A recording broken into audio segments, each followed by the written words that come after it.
First off, we make policy for the entire country, so we look at housing markets across the country.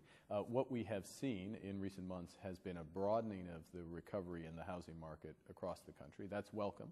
There are very low levels of transactions through the recession. It's just starting to pick up in some regions.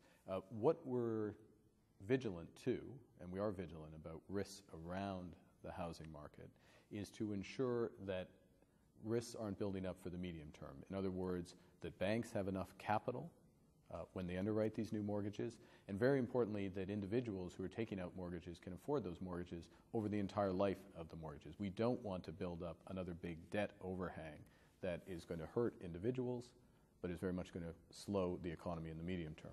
Thousands of Northern Rock savers have queued for hours at branches to empty their accounts. Many more have withdrawn cash via the internet.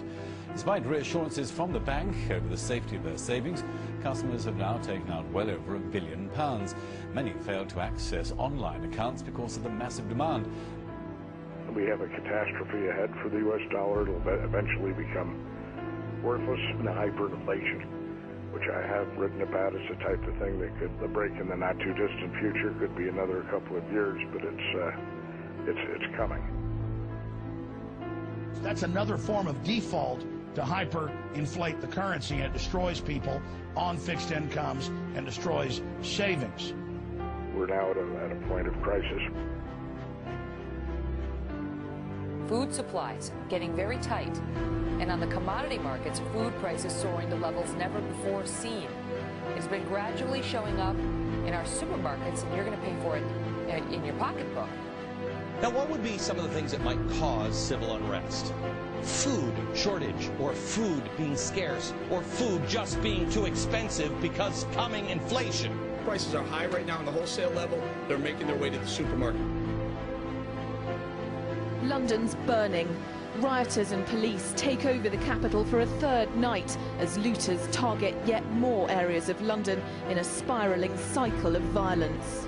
Well, now on the news that unemployment has seen its biggest fall since 1997. It's moved sharply towards the Bank of England's target figure, which could prompt a rise in interest rates. The number of people out of work dropped by 167,000 in the 3 months to the end of November to 2.32 million. That's the lowest for nearly 5 years. And that brings the rate of joblessness down by 0.5% to 7.1%, and it's at 7% that the bank may consider lifting interest rates from the current low of 0.5%. When the cheering has died down on the budget statement, just like on previous occasions, like in 2010, when he made his first statement, when it was stripped bare, it was a totally different story. Then in 2010, he promised to massively cut the deficit, and here we are, 2.5 years later, he's cut the nurses and cut the National Health Service. This posh boy never changes. Now, instead of being a Bullingdon boy that wrecks the hotel rooms, now as Chancellor of the Exchequer, he wrecks the economy. Time he went. I'm not sure that personal attack warrants a proper reply.